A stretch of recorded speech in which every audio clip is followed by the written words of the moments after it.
Survivor's ready!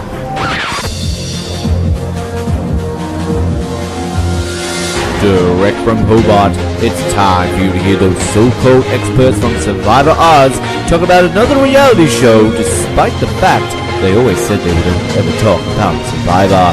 It's The Amazing Race Oz, and here's your host, Colin Hilding. Hello everybody, namaste, namago, welcome to The Amazing Race Oz for Season 3 of the Canadian version. We're back on time this week to cover one episode, not two. And this time we're actually leaving Canada for the second time this season, and it should be a fairly fun episode to cover, although I am very disappointed, maybe depressed, and may break down in tears by the end of this episode. We'll have to wait and see.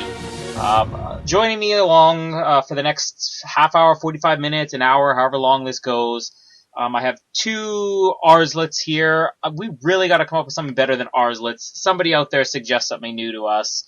But I'm joined, first of all, I'm going to introduce him first because he was the only one that actually finished this episode before our recording time today. Because both Rossi and I forgot, as we were getting ready to record this, forgot that we actually had to watch the episode. The most passive man in the Survivor Oz Amazing Race Oz family, Jared Lubick. Thank you. It is an absolute pleasure to be here, and I'm ready to come across with some strong opinions this episode. And for more explanation on that, listen to the Survivor Oz anniversary episode, all 2 hours and 40 minutes of it. Also joining us today, I think is this your first time you were here 2 weeks ago, but not last week, right? Yeah, I missed the double episode, the Nick and Sabrina loser hour. We kept him off because we didn't want anybody tarnishing Nick and Sabrina's legacy any further. They can just use a mirror for that. They don't need anything else. We also had a few unkind things to say about Hamilton Michaela again. So you did. Rossi gave us an earful on that, but we might as well welcome him back regardless. And you were this close to giving us a live commentary on the episode today, but thanks for finishing it first. Anthony Rossi's here. Yeah, I'm going to give very fresh opinions, considering it's very recent since I last saw it. Yeah, again, Rossi was feeling bad because he asked us to record this an hour earlier than we were originally supposed to record it. And then as we're getting ready to record, I'm about 25 minutes away from recording, and I'm caught up in something. All of a sudden, I'm like, wait a second, I need to actually watch the episode before I record it. So I'm rushing through the episode saying, I'm going to be about 50 minutes late, but I was too embarrassed to say why I was 50 minutes late, and Rossi just kept saying, take your time, it's alright, and then finally he's like, yeah, I'm still watching this episode. So, what was it? You actually suggested at one point that we start recording and not talk about the later parts of the episode. How long do you think we could have held out on that for? I was about halfway when I suggested that, so it wouldn't have been too bad. We could have had you listening to the second half of the Amazing Race episode while podcasting the first half, and I'm sure that would have been a first for Amazing Race podcasting. There's always next week, though. Maybe no? Never. Okay, let's jump into the episode. It's kind of strange because I have some mixed feelings on this episode, but I want to get everybody else's opinion, of course, first. So, Rossi, why don't you tell us, first of all, we're off to India, leaving Canada for the first time. India is one of the best countries, I think, to visit, but something weird about how the episodes play out whenever they're in India. Overall, what was your opinion on this week's episode? I enjoyed the episode, but I don't think I enjoyed the challenges, the tasks that they had to do. I felt like they were very easy, and I just felt like the only real challenge was navigating the streets and getting a taxi. So there was a bit of drama, but there wasn't a whole lot. There was some good Brian and Cynthia, but the other teams kind of faded. Like Gino and Jesse had a little blow up, but nothing major. Jean and Ilani were good throughout. Like, it was kind of a bit flat, but nothing gets worse than episode 5. So, yeah. Well, I think I'll disagree with you on that. But Jared, what was your opinion on the first of the 2 India episodes we're going to see? I didn't really like it. I did think it was an improvement from last week's episode, but Yeah, I think it was just the challenges were so weak. I thought the detours were okay, but everything else in the episode I thought was really weak. Um, and there just didn't feel like there was much to the episode. It was kind of, here's a challenge. Like maybe they were far apart, but it kind of felt like here's a challenge 100 meters down the road. Now catch a taxi. And then the whole order was just changed based on kind of the taxi drivers and the navigation. I didn't really like that. That was a firm opinion. Thank you for that. I'm going to agree with both of you. I'm going to actually throw a third theory out there too. I do agree that I think one of the problems is we didn't really get to see a lot of the teams this time. Another problem was, like you said, Jared, that it was there was so much going on in the episode, and I think one of my theories is that the chaos of India kind of gets to the episode. Because there's so much going on, even sometimes in the background, that I often wonder when we're in these really hectic cities sometimes that we get in the Amazing Race. We saw a little bit with the Philippines in the US version too.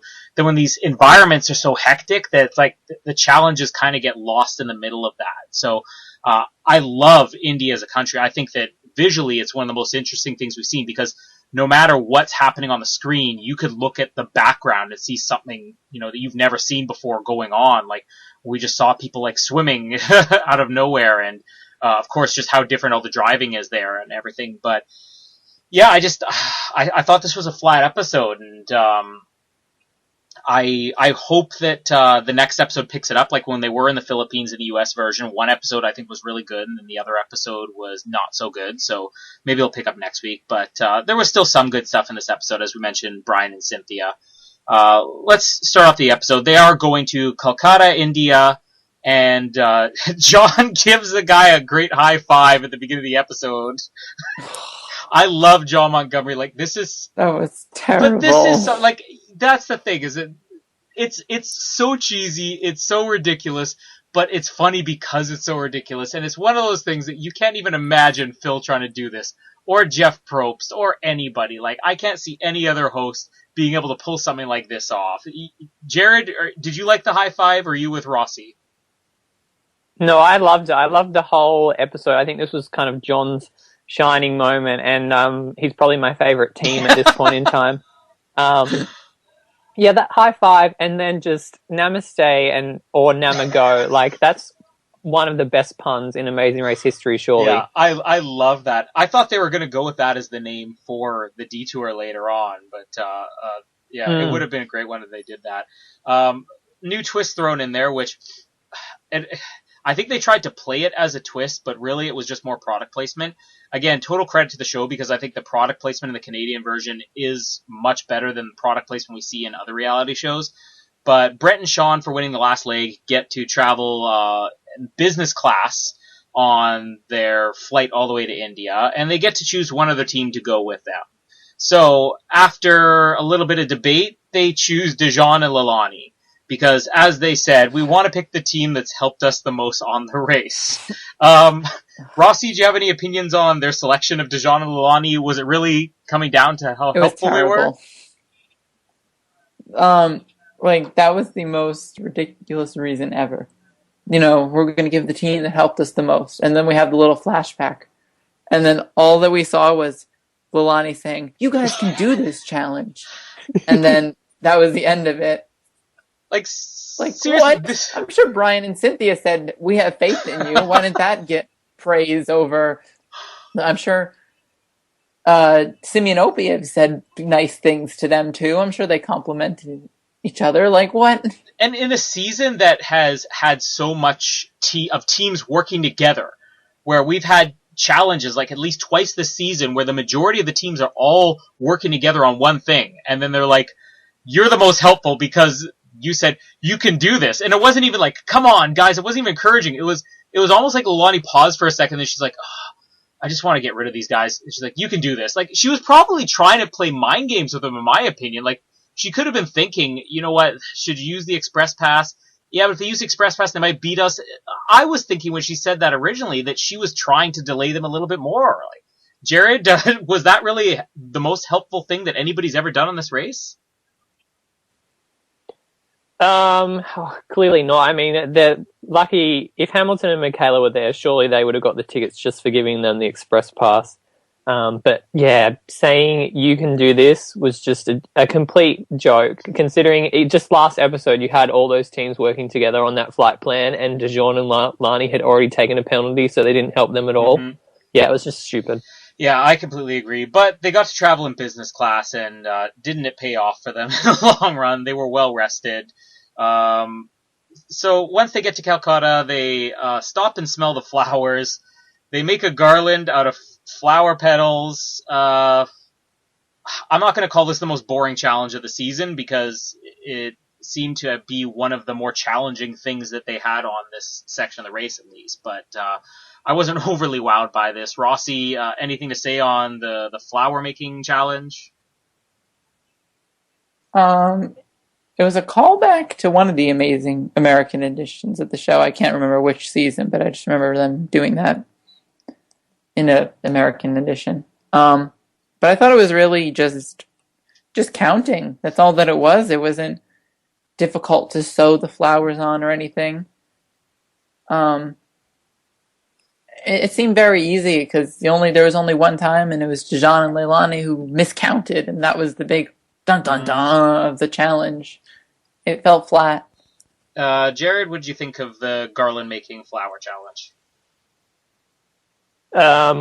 Yeah, I think they were lucky that they had a different number of flowers on kind of one of the necklace, that one side had 7 or something, or rather that actually made it difficult, because if that wasn't in there, it would have been completely simple. I think it was just a bad setup, and it could have been sort of handled better. Maybe if you had one stall at one end of the street and another stall at the other, so they have to memorize what the necklace looks like, then go to the other end and make it, and then they're kind of traipsing back from one side to the other, trying to sort of get it right from memory. Like, that could have been interesting, but just having the demonstration like right in front of them, and with each team kind of having their own example.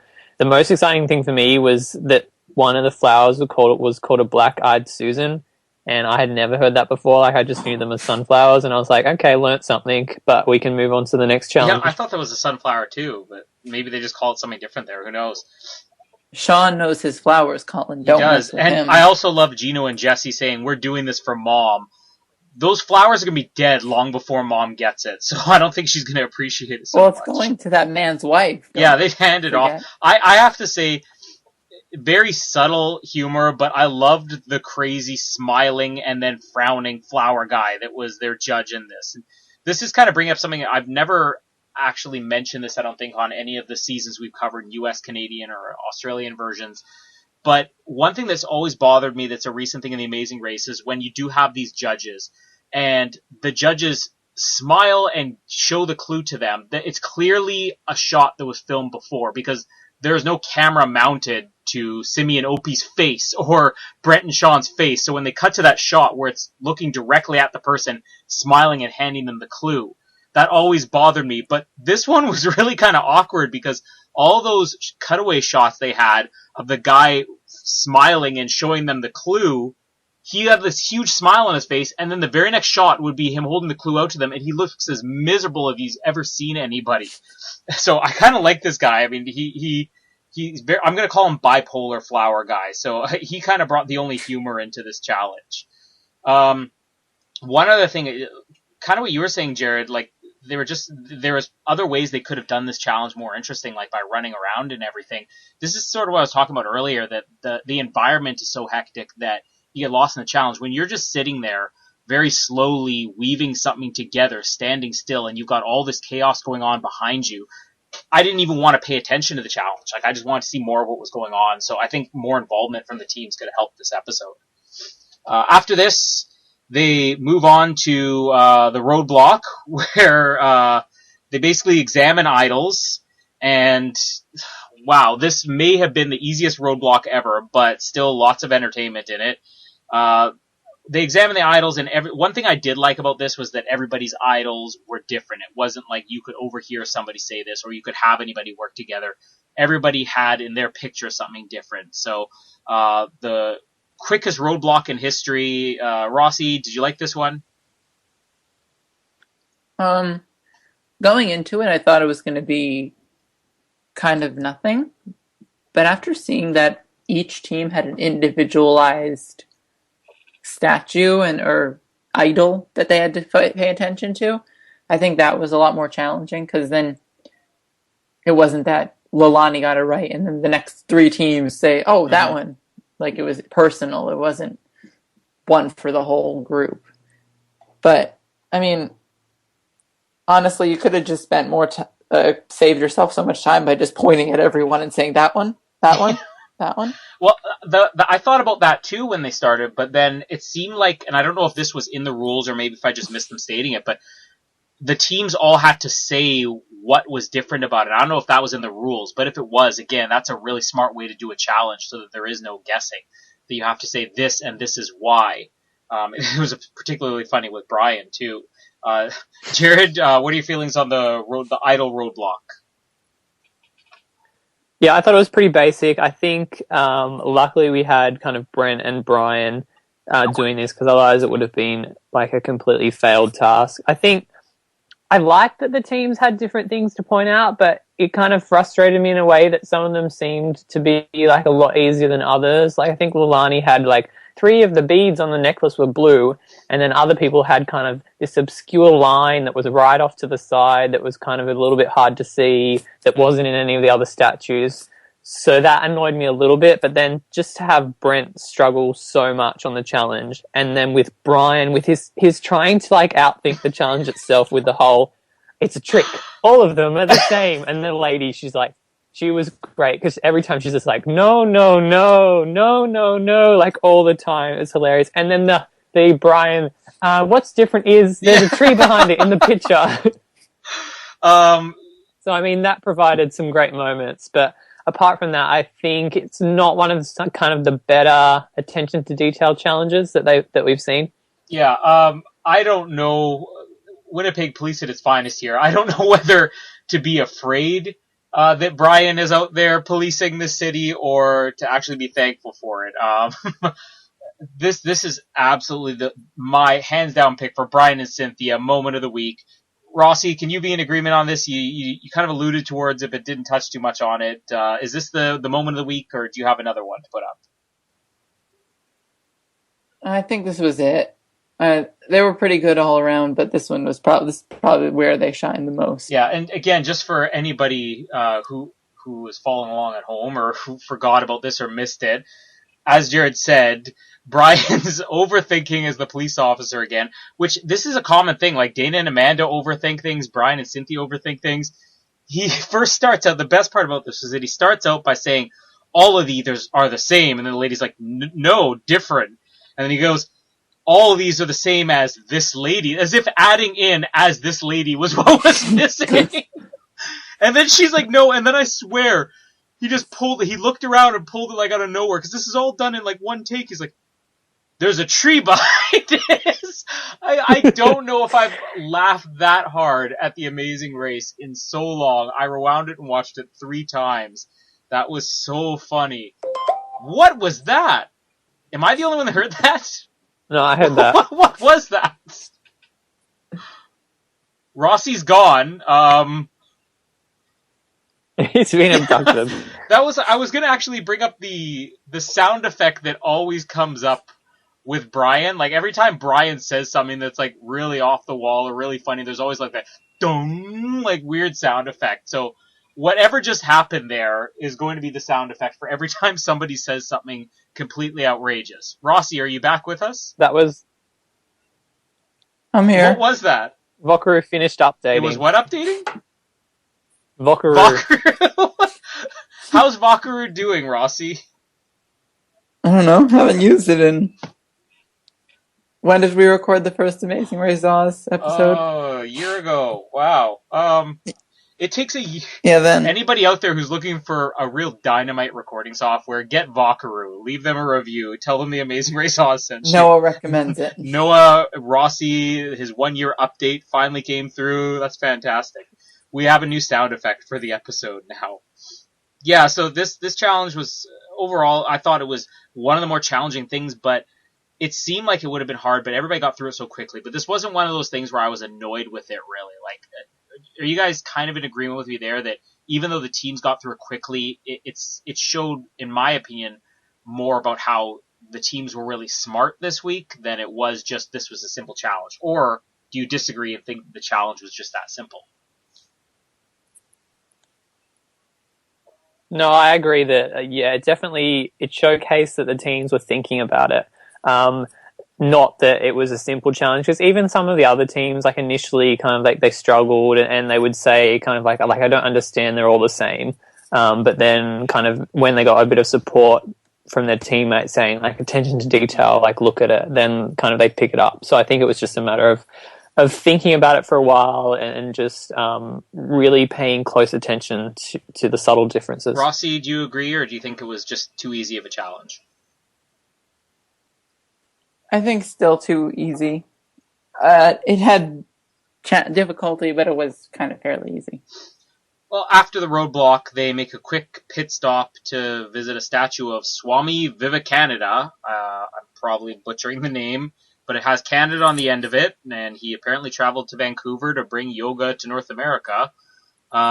This is kind of like what we saw when they were in South America at the beginning of the season, that whenever they leave the country now, we're just going to have a quick little stopover at something that can connect this country back to Canada. I don't know. I think those things are kind of pointless, but informational, I guess, something. Detour was following that, as Jared said, namaste or namago, according to John. The options are tuck and roll. So tuck, you basically do couples yoga together, which sounded a lot easier than it ended up being. And then roll, which is you run a rickshaw and do a couple of deliveries.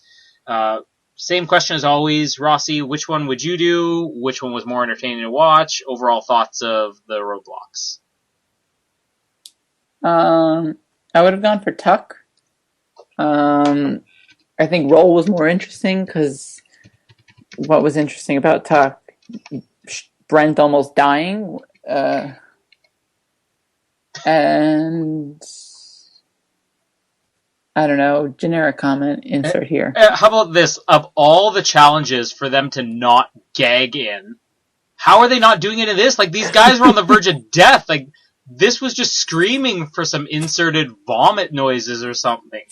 That was the lowest of their lows, Colin, and yet they didn't bother. Yeah, and Namaste Strong Brent, that has to be one of the most awkward. I think that was their attempt at another Never Give Up Nicole from last season, which became such a big thing.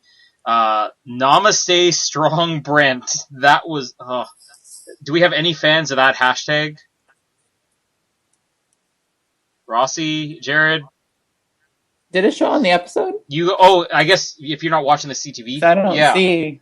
Well, at least on CTV, the CTV coverage, we have that. I guess I have the same problem when we're watching, because I don't know where your feeds are coming from or if you watch it online, but I know when I watch Survivor, sometimes we don't get whatever the CBS hashtags are on the Canadian version. But yeah, at least on the CTV version, it was displaying before and after commercial break, hashtag Namaste Strong Brent. That's my the goodness. Survivor hashtag. That's a good one, friend. Jared, I don't even know what you're going to be coming up with, but I know your hashtag this week is going to be Namaste Strong Brent, right? Oh, help us all. Like, if that got trending on Twitter, it would be nothing short of a miracle. Yeah.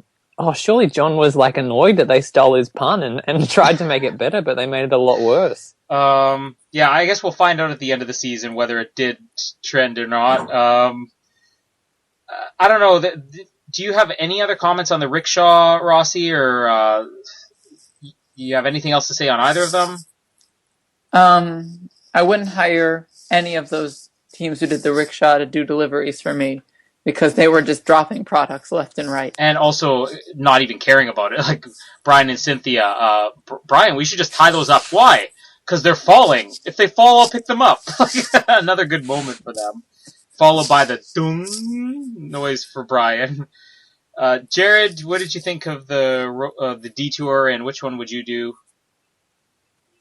I thought that was the most kind of challenging part of the episode. I did enjoy both of them. Personally, I probably would have picked tuck, just because if I did roll, I probably would have been afraid that I'd get run over.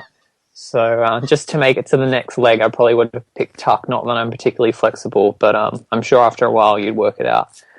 I thought they were good. I would have liked Tuck to somehow had all the teams do it. So maybe if it wasn't a detour, because I think it would have been great to see the wrestlers have to do that. I'm assuming Opie, I'm sure, would have struggled with it. Opie would have reminded us that he can't swim. Yeah.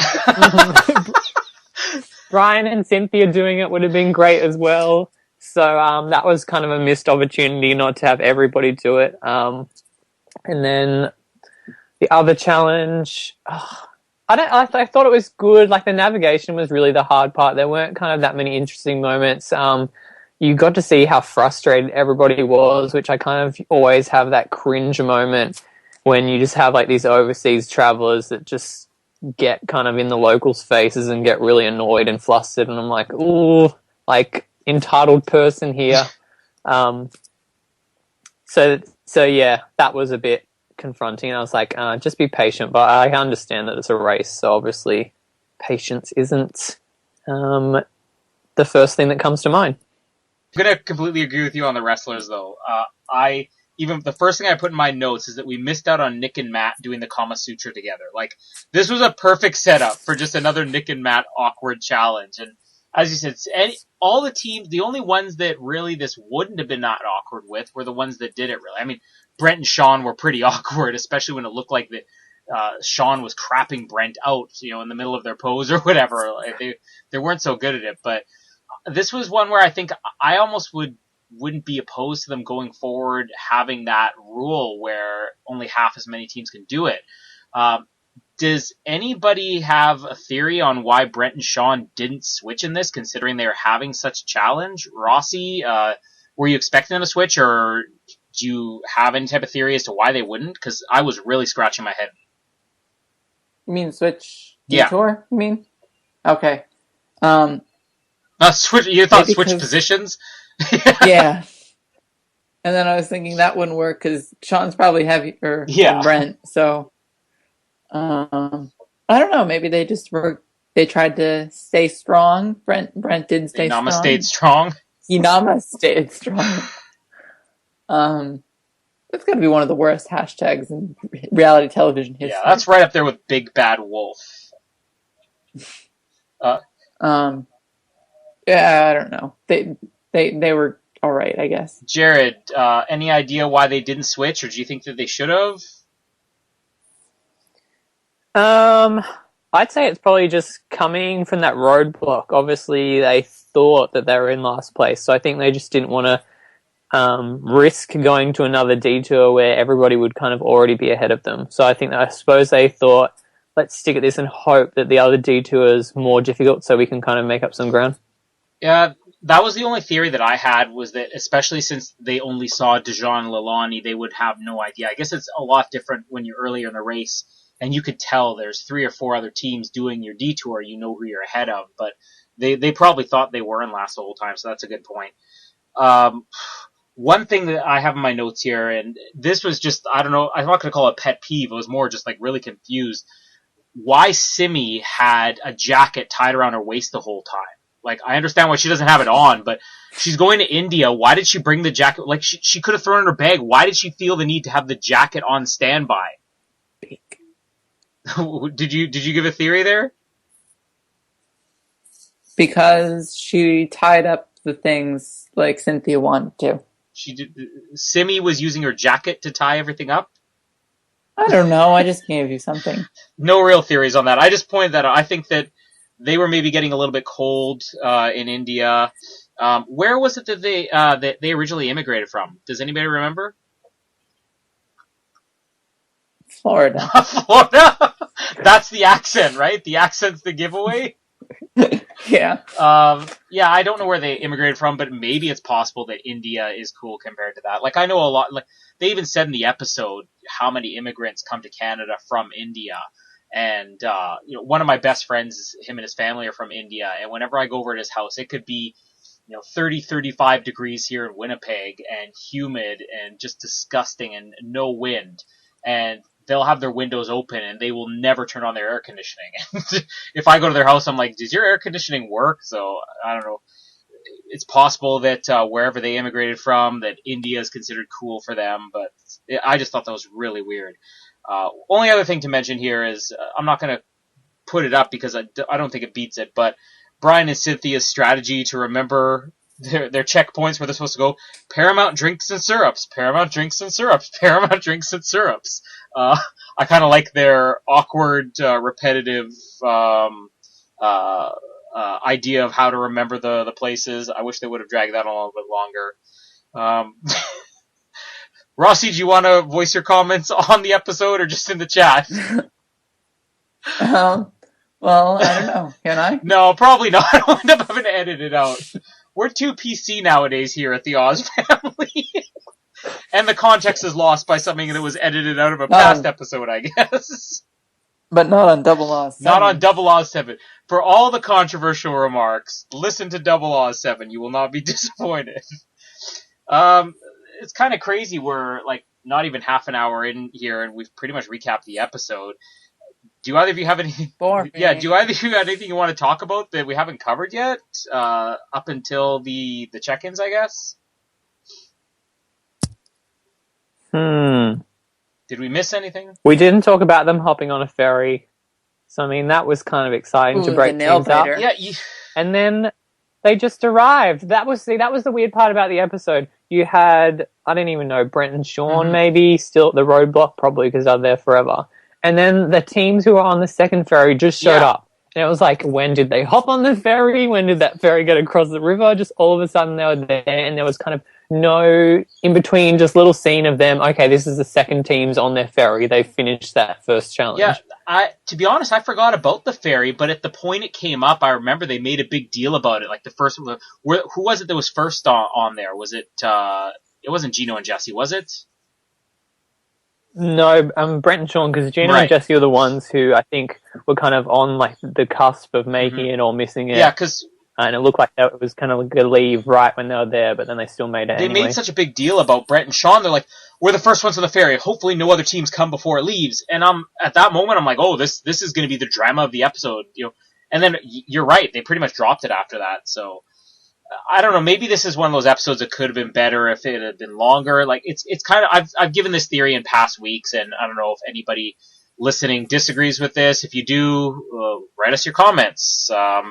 We'd love to hear any negative comments or positive ones, including why are we not on the air anymore, as we got a couple weeks ago. Thank you. Oh, and just as we're going to throw this out now, who was it? Now I'm forgetting his name, and he's going to Zachary Chong.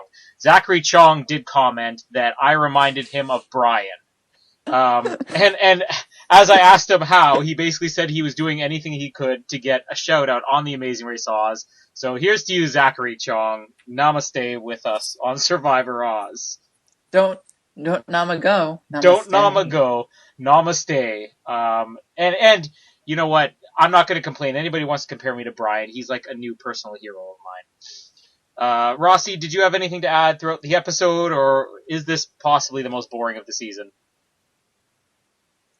I think it's just the most neutral episode of the season. There was no highs, there were no lows. It was just vanilla all the way through. I did like the dramatic fade away to commercial when Gino and Jesse were running to the ferry, and then commercial's back. Are they going to make it? They just walked on. I'm going to agree with you. I do think it was kind of neutral. Again, we talked about this last week about how even as this season's kind of slowly winding down and getting a little less interesting by the week, it still beats what we've seen on recent American seasons. Jared, you haven't seen the previous Amazing Race Canadas, but where would you compare this season so far to the last couple of American ones? For me, it would have to be my favorite. I think even kind of above 25, which was such a good season. I think maybe just being a first-time viewer of the Amazing Race Canada, it just feels fresh. And I think every time you kind of see a familiar show, but it's a different nationality or a different format, then it just kind of has this fresh feeling to it.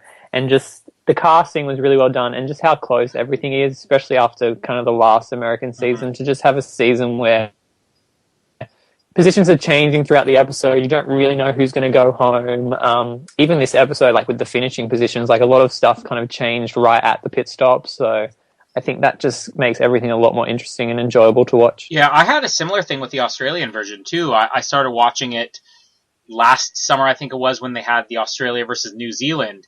And I remember at the time saying, like, I'm loving this season. And I think it was Noah said, that it was almost surprising, because people who had seen the first two seasons were like, wow, this is such a step down. And then I eventually went back and watched the second season, and it just blows the third one away. But I do agree with you. Like, it's always fun to watch versions from other countries. I think it would be cool at some point to just do like a generic podcast on, one of the foreign versions. Like, I love The Amazing Race Asia. I don't know if either of you have seen that, but I get the same thing with that. Running through the teams to check in. First place, Dijon and Lilani. I honestly thought this was Nick and Matt's week. That was really good editing. I kind of had it in my head just as it was showing the teams rounding the corner. We were finally going to see Nick and Matt, but it wasn't. It was Dijon and Lilani. Rossi, how are you feeling about Dijon and Lilani at this point in the race? They are probably my favorite team out of the ones left in the season. Obviously, the number one spot out of all teams is still taken. But yeah, Nick and Sabrina. Sorry, give me a second to throw You're going to do the Brent and Sean gag, aren't you? Yeah. Now I think they've just been, they don't have the airtime all the time, but when they do, they're great. They're funny. They have good moments. They get the challenges done. They're strong. And I'm pulling for them to win. And after seeing Jared's Skype picture, it's just even further cemented. Jared, do you want to quickly tell everybody out there where to go to get the picture we're talking about, which, seriously, every single week when we're recording this, I'm always staring at this picture because it's so funny. Oh, absolutely. You just go to the official Amazing Race Canada website and you would click on the photo tab, and then I'm sure it's there under one of the first episode 2 selfie gallery. Provides plenty of enjoyable highlights from episode 2. And just look for the one where you see Lalani's forehead and the rest of Dijon's very miserable face. That's so good. What are your feelings on Dijon Lalani? First place team, are they your favorite at this point? Are you thinking they could win? They're definitely my favorite. I'm not sure if they can pull off the win. But yeah, after this week, I think it's just gradually, they're a team for me that has gradually built up over the race, whereas other teams have kind of had these really great standout moments. But for me, over the last weeks, they've kind of fallen flat, whereas Dijon and Leilani have kind of potentially risen a little bit, but even if they haven't, it's just been kind of like constant good TV. I mean, if they're going to win this thing, then they need to make sure that Leilani is managing everything on that last leg, because if she goes into Lilani beast mode, there's no stopping them. Yeah, I'm so looking forward to that. I also, and again, I'm not saying this in a negative way, because I do love Dijon Lilani, and I would have no problem with, like, if they won this, if there's one team I'm pulling for to win this, it would be them. I think that overall, Brian and Cynthia and Brent and Sean are overall more entertaining team, but I think Dijon Lilani is just such a great competitive team, and they have a good story, but I just want at least one more week of them screaming at each other, because it was so good with their shut up, like all the way back in episode 2, I think it was. Let's get one more, like, Dijon Lilani freak out episode. Second place, as we said, Nick and Matt. They can never get to first. Rossi, Nick and Matt, do they have any shot at getting to the first in this entire game? I think so, but I think, like, usually the team that I just watched a recent season where the team, like, their first episode confessional was, we got to get first this episode. We need to get first. And they get first, but it was a to be continued leg. So they're like, you're still racing thing. So I feel like that may happen to them if Canada wants to do that. Like, you're team number one, and then, but here's your next clue, and they move on or something. So, but I don't see them making that final three, that last leg. I see them being cut before that. Maybe they're going to be at fourth place, you're thinking? Yeah, they're going to be one of the next two teams gone. Jared, do you agree? Do you think that they have anything left in the race, or are they ever going to get to first place? I think I can go one of two ways. I think either they kind of go in the next few weeks, or if they make the finale, I just kind of have this feeling that will kind of be the week that they finally get their win. So, I mean, that could be an interesting end to their storyline. I think we just need more challenges with those two interacting, more dancing challenges, yoga challenges. Next week we'll get a wrestling challenge, so #rigged on that point. But it will be good to see them in their element. Yeah, they haven't really been able to be that entertaining lately, and I think maybe it is because they're just getting so caught up in being competitive and trying to get to first. But I'd love to see them come in first at some point, but it'll also be a great story if they do make it all the way to the end. I don't know.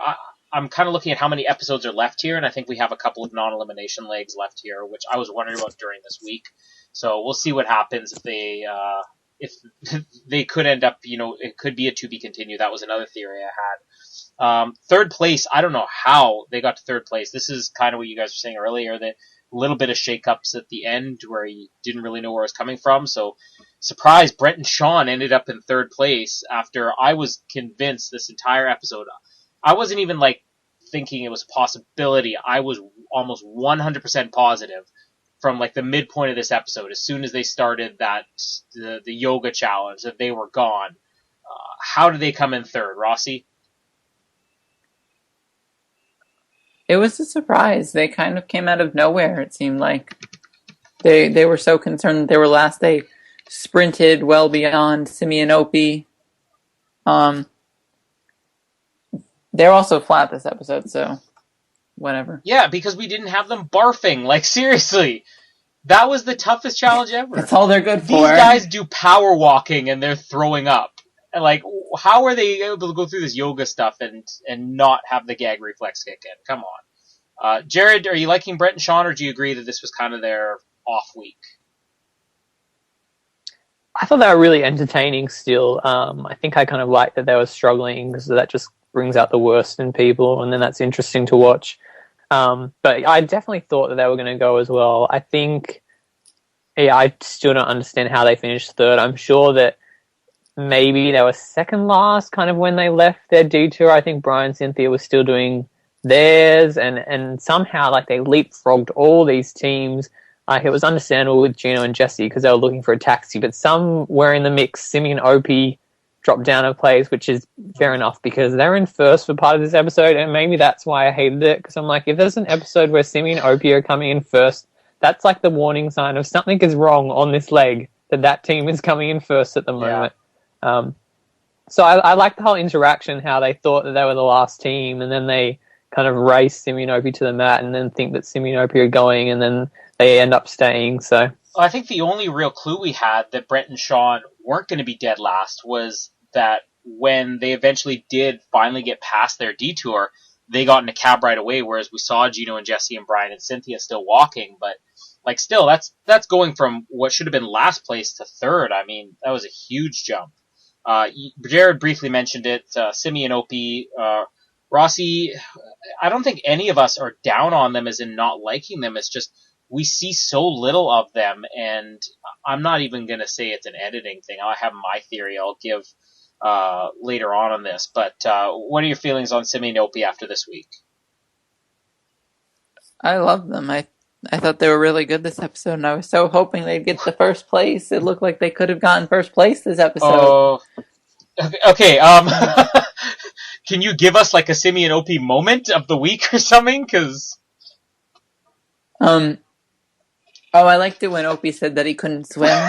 That was a couple weeks ago, but close enough. He says it so often. Yeah. It's almost every episode. Yeah, exactly. Wouldn't it be great if they should edit that into every episode when it's you're going to have to push a rickshaw and you just hear him in the background going, I can't swim. Surely he could have said it when they were going over on the ferry. I hope. Oh, yeah, exactly. I can't swim. But they didn't show the ferry to show that. But are you being serious? That you really like Simi and Opie, or are you... It was something in this episode that I just love them. This episode stood out. There was nothing I can't say it was this moment or what. But I don't I just I love them. Jared, you kind of commented on them earlier. You're not really interested in seeing them in first place, but are they a team that you completely dislike, or do you see something of what Rossi's talking about?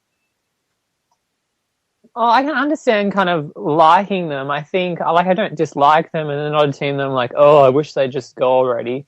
I'm just not invested in their storyline. I just feel like in the early episodes, you kind of didn't see enough of them. I think they kind of had, you saw a fair bit of them in episode 1, which I finally went back to watch.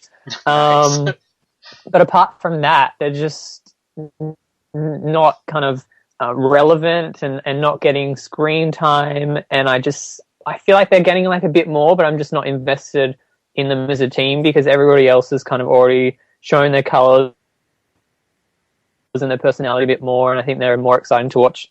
Yeah, well, exciting to watch is really the problem here, because I don't think there's a lot of teams where you could say they were edited out, and anybody can sort of claim that, well, my edit was, buried or whatever. We get that in Survivor all the time. Not as much in Amazing Race. I think the show does a good job of profiling all the teams, but I don't think that's the case here, because what we do see of Simi and Opie is just kind of always so bland, and I honestly think that Simi with a different partner could be a really fun character.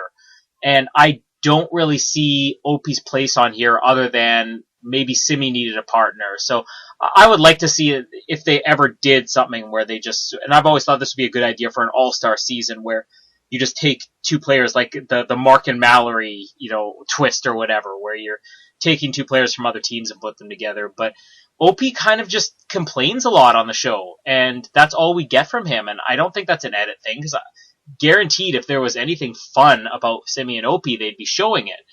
This isn't a situation where they're trying to paint them in a negative light. They're just not exciting to watch. So I still say, based on what we saw pregame and even the first episode, I was loving them. Noah was loving them. I think we were all loving them. So I don't know. Maybe they're just not enjoying the race as much as they thought they would.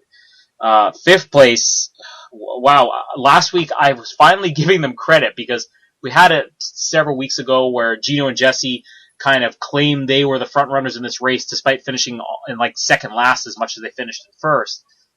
They finished, last week I was talking about, they were suddenly on a roll and they were finishing right at the top and now right back down at the bottom. Not complete bottom, but so close again this week. It's probably the third time I'm going to say that we've seen them close to the bottom. Yeah, so about the third time they've been right near the bottom. Rossi, what do you think about Gino and Jesse? You said that you like them more than you thought you would. Is that still holding up? Yes. Second favorite behind Dejan and Leilani at this point. And we saw a bit of a flare up with their tussle. Not tussle, that's not the right word. Their blow up. They had a blow up. And yeah, another one of those episodes where you're like, they can possibly lose this season. Like, they have those moments where they're on top, they're winning, and then things like this, or the second episode when they almost lost to Susan and Sharn, which would have been embarrassing, horrific for them. Yeah. Yeah, there's always the accusation that when you get these strong male teams that the race is just completely in their favor, and I think if this season's proved anything, is that if Gino and Jesse win, it's not because they're a strong male team, it's because they race the hardest, because they've had it tough so far. Jared, what do you feel about Gino and Jesse? I still like them. There's just little things that are starting to annoy me, and I think it's kind of just maybe how competitive they are is a little bit annoying to watch. I don't even know if that makes sense, but just how they're always kind of 110% all the time, even in the small moments, oh, Nick and Matt are in front of us blocking the road. Let's get around them and beat them by 3 seconds delivering this thing because that's going to give us a huge advantage. That is just kind of really starting to annoy me, how there's no kind of happy medium to their energy levels, how it's always 110%, let's knock this challenge out, when there kind of needs to be some take a breath and relax a bit and don't kind of be so hyperactive. Yeah, I kind of get you, because I think with the dentists, Misty and Jim on season 25. I knew you were going to say that. The dentists were really competitive, especially Jim, super competitive in a way that was really fun to watch, I felt, at least. Rossi's going to disagree because he disagrees and he christens all over the fun teams, but they were competitive in a way that I felt was really watchable, whereas Gino and Jesse, they can be very entertaining, but it's similar to Simi and Opie that sometimes when they do just get in this competitive mode, it just becomes okay. I'm not even going to say like annoying, just maybe a little bit boring. And I'd rather see them having a little bit more fun and not just taking it too seriously. So I don't know if that's kind of what you're talking about. Yeah. Let's just say, yeah. I don't even want to do this. This is like first with Nick and Sabrina, and now Get over Brian and Cynthia. My notes actually say no with about 16 O's and about 20 exclamation marks. I'm so disappointed. I think even the way they edited this was played as if they wanted it to the audience to think it was non-elimination, because you got that really quick thing when they said you're the last team to arrive, and then it cuts to a confessional, and then John comes back. I was like, every single second I'm analyzing in my head thinking it's going to be non-elimination, it's going to be non-elimination. But no, they're gone for good. Am I the only one who's saddened by this, Rossi? See ya. I wouldn't want to be here. You were saying that you weren't noticing the truck anymore. Have you turned around on Brian and Cynthia? Are you against them again? I'm not. They're definitely, at the end of the day, they've come out net positive with me. So that's something. For Rossi to not end a season hating you, then that's something. Jared, Brian, and Cynthia, are you as disappointed as I am, or not as much? I'm quite devastated. Not as much as I thought I was going to be. Just because I think they had such a great episode to go out on that it was kind of still okay.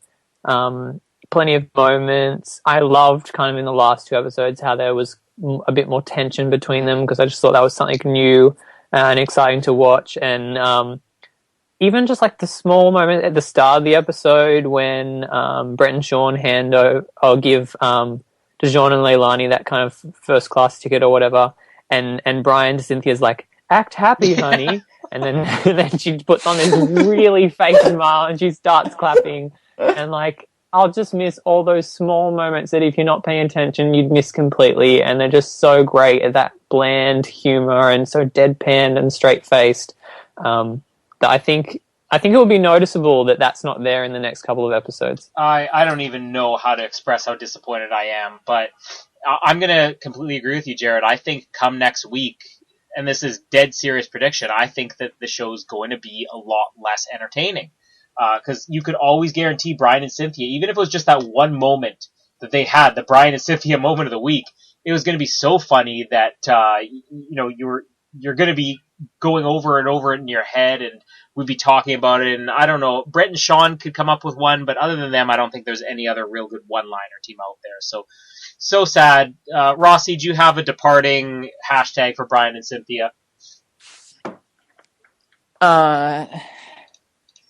Hashtag world's worst police officers.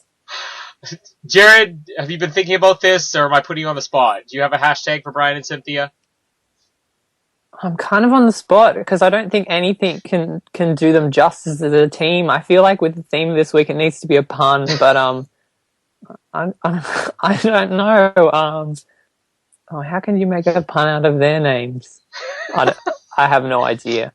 This is being wishy-washy. I shouldn't be like this. I need an absolute opinion. That's here, right. And it's just not. We're holding you to it. We're putting our foot down. The only thing, how do you make a pun on Brian and Cynthia? I don't think you can. Hashtag Nama don't go. There you go. That's pretty good. I'm just going to play this. This is terrible, but we'll go with it. I'm going to play this completely straight-laced and serious, and I'm going to go hashtag did their country, their police force, their province, their city, and their Amazing Race fans proud. Nice long hashtag for the heroes, Brian and Cynthia. They're not even listening. They'll be listening. They will be. Uh, That's my dream. My dream is Brian and Cynthia to hear this podcast and be such big fans You'll of probably us. have a better chance of walking it to the store and seeing them. Well, they said that was the one thing I was disappointed about. Is they said in this episode that they live out in the country, so they drive in, probably like 45 minutes into the city every day to go to work. So my only shot of meeting them is either for them to be on this show or for them to arrest me, which brings us back to the first episode, the preview episode we had. Brian and Cynthia storming into my house in the middle of the night to arrest me. I'm okay with that now. Come, Brian and Cynthia. Come on the show. Just hope that they don't have to map out your crime scene because it could be a Well, few that's what I errors. said. I mean, it could be a very comforting thing because if you're the one who committed the crime, I mean, I'm not going to mind them being the detective. They're like, they could see me with a bloody knife in my hand. They're like, was it the tree that did it? Was it the guy behind the tree? Was it this lady? This is far too simple. There needs to be some other explanation. There are no lines on your That's neck. right. There are so many different options for solving crimes. Just before we go, we're really quickly going to get to something else, but last week we touched on, I was saying why Canadians are so dumb, and we never actually got around to it. Let's get around to it now. There was a reunion show, as we mentioned, that they do halfway through the season called After the Race, and there is this contest that goes on where you vote for your favorite team, and at the end of the season, that favorite team gets a bunch of money and free gas and everything. And Gino and Jesse are right at the top right now, but Canadians have voted the second and third favorite teams of the season as Neil and Kristen and Dana and Amanda. Are Canadians watching this show? Like, this is why Natalie and Megan got free gas last year and all that money. Because they were great. Don't even get me started on Natalie and Megan. Please come on the show, Natalie and Megan. But don't even get me started on them.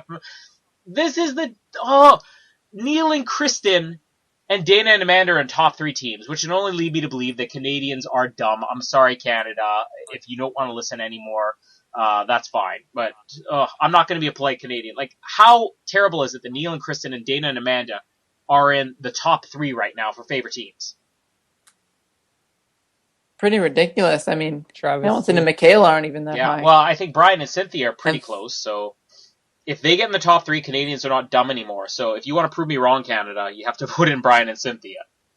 Vote Hamilton and Michaela. Go. Or don't listen to Rossi. Just before we go, we're going to go with our predictions. This is going to be a really fun week here. Most of us were completely off on this one. So, Brian and Cynthia, what's their final position in the game? They're 6th place. Let's go through here. Brian and Cynthia were predicted by Noah to be second last, 11th place, so he's out. Rossi, you predicted Brian and Cynthia as dead last. You're out. I predicted Brian and Cynthia as 10th place, so third last. I'm out. Jared, you're the one that's scaring us because you didn't even watch anything preseason. You guessed at all this based just on their names. But you're only one position higher than that because you guessed them in 9th place. So 4 people in, and we've covered the 4 bottom positions. We really didn't have any faith in Brian and Cynthia. Oh, Kristen! Oh, that's what we're afraid of here. So Kristen and Alex are the only ones left in this. The only ones who are still not watching this season, unfortunately. Do we have a preference as to who we want to get the point? No? whoever's further behind me. Everybody's further behind Jared because you have 3 points right now in the lead. I'll just say, Kristen, she predicted Brian and Cynthia to be in 5th place, and Alex called them in 8th, so Kristen gets the point. Kristen, who didn't watch anything preseason, completely at random picked these teams and is not watching this season because Kristen's all over the country of Canada.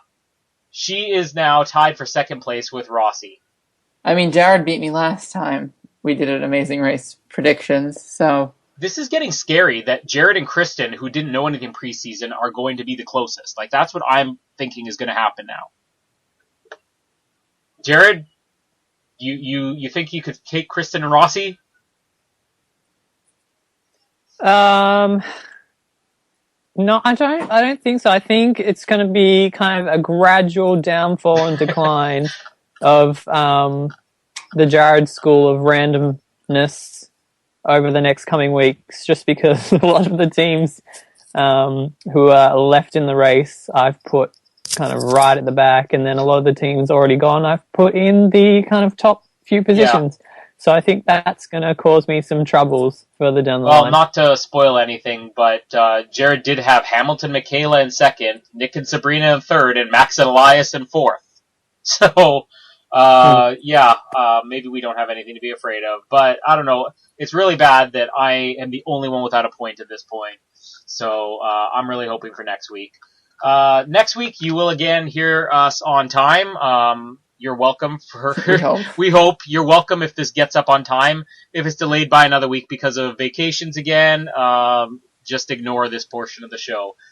Thanks again for joining us and finishing the episode in time to record today, Rossi. And thank you for not completely dumping over Nick and Sabrina 2 weeks after they're gone. Yeah, I typically prefer not to talk about trash. Oh! It's gross. Oh, no, that was not said. No. That's if I forgot to edit that out, it was a mistake. Please, Nick and Sabrina, come on our show, which we're really hoping for, crossing our fingers. And, Jared, your opinions were so strong today, so firm. You really had so much confidence in everything you said. Thanks so much for that. No problem. Yeah. The only thing he doesn't have confidence in is himself, apparently. We'll be back next week. We will speak to you next time on The Non-Existent Fairies.